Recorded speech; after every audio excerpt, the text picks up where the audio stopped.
Where are we today, Phil? Bookwell Street, the top of Bookwell Street, where it joins Lou Street over that way. This archway was the doorway that led into the old Ring a Bells pub that stood at Worcester Street at the time of the Civil War, down towards the Barbican.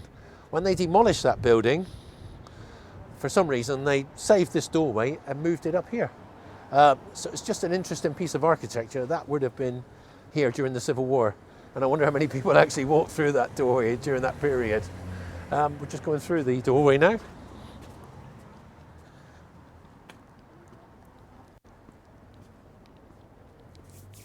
Up to the top. This is Lou Street, the top of Lou Street. This street was here in the Civil War. Different houses, but it was here during the Civil War. Tell me, Phil, are there any other reasons why Plymouth was so against the king in the Civil War? There was. People have short memories. Sir Walter Raleigh was a Plymouth favourite for years, one of Queen Elizabeth's favourites, as everybody knows from history. When James I came in to the crown, to the throne, he disliked anything Elizabeth liked. So the old sea dogs that were left, he had no time for any of them. At one time, Sir Walter Raleigh was arrested and incarcerated in the Tower of London for a long time. And I've actually seen the room he was in there. He stayed in. It's all made up to look at the period. He was released. He was eventually released, and he promised James, he told James he would go to South America, fit out an expedition, and come back with boats full of treasure. This didn't work. He never found El Dorado. He came back to Plymouth. Because of his failures, he was arrested on trumped-up charges of treason, and in 1618 he was executed. This didn't sit well with Plymouth, who loved Raleigh. They loved Drake, Raleigh and Hawkins, and a lot of people still remembered them at this time in history. So that's another reason why Plymouthians, they never forgot. As well as talking about St Andrews earlier, the reasons there. Another reason was pirates. Corsairs from Algeria and Morocco would often prey upon English shipping in the Channel, especially down in Devon and Cornwall, where coastal villages were actually raided and people were taken off and sold as slaves. This did no good for our merchant and fishing industries. Plymouth relied on fishing. It was a big part of our income in those days, and these industries were sort of wrecked because of this for a time. We wrote to the king and asked him for some help. Some of the naval ships, he didn't help. He said, I'll help if you pay. So they brought in a ship tax. It was called a shipping tax. And it was awful. It was very expensive. Devon had one of the highest monies to be paid out. Their subscription was massive, thousands of pounds. The people of Plymouth said, well, we haven't got this kind of money to pay.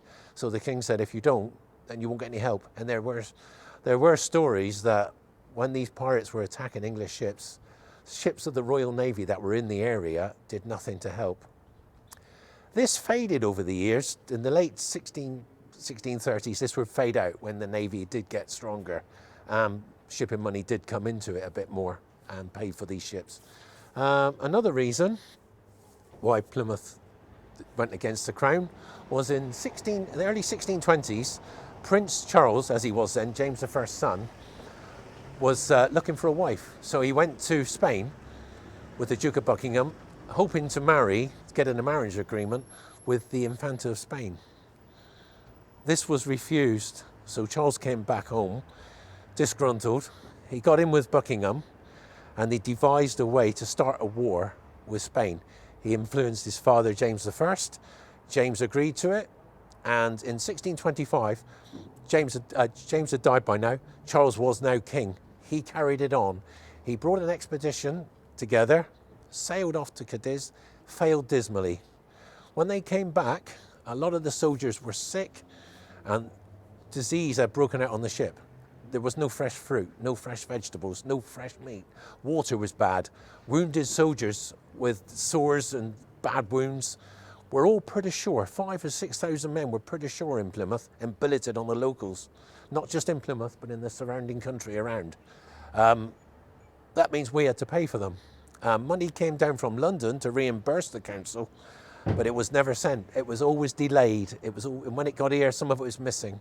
Now, the Duke of Buckingham and James Bagg, who lived at Saltram House, Sir James Bagg, always communicating together, always writing together. Where's the money for the ships? They asked the Crown. Duke of Buckingham said it's been sent. Nothing was sent. So for 30 weeks, these soldiers and sailors were billeted in Plymouth. It caused chaos. Over 1,000 people died of disease in Plymouth at that period, disease and illness. These soldiers and sailors rampaged around the town, causing chaos. They robbed, they raped, and they abused the citizens of Plymouth.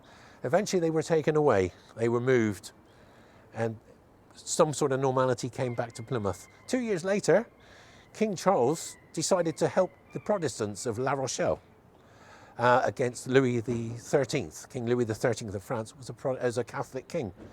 And he put up with these Protestants. They were in La Rochelle, he put up with them until he heard that England was trying to send help over, and then he laid siege to La Rochelle. Just before this expedition set off, it was brought to Plymouth. Again, the soldiers were billeted here. Money was short. Where was the food? You had people writing. The mayor of Plymouth, the governor of Plymouth Castle, Sir Ferdinand Gorgas, wrote to the king asking for money to pay these soldiers. In fact, at one stage, there was a near mutiny in Plymouth, and the mutineers were arrested. They broke into the Guildhall. This was all another reason, and this is only in the late 20s. So in 1642, when the Civil War happened, 12 years later, people still remembered. But one of the interesting things is Plymouth might have declared for the king. In 1642, the governor of Plymouth Castle and the fortifications and Drake's Island was a man called Sir Jacob Astley, who was a veteran soldier of the 30 Years' War and a good commander in Plymouth. In fact, he left Plymouth to join the king because the king called him away. If he'd have stayed in Plymouth, Jacob Astley, the town might have just gone with the king like the whole of Cornwall did. But because he moved, the king called him up to command his infantry and his army, his new army. The council took over the town. The mayor and council of Plymouth took over the town's fortifications. And like the big towns of Devon, Exeter, Barnstaple, Dartmouth, they declared for Parliament.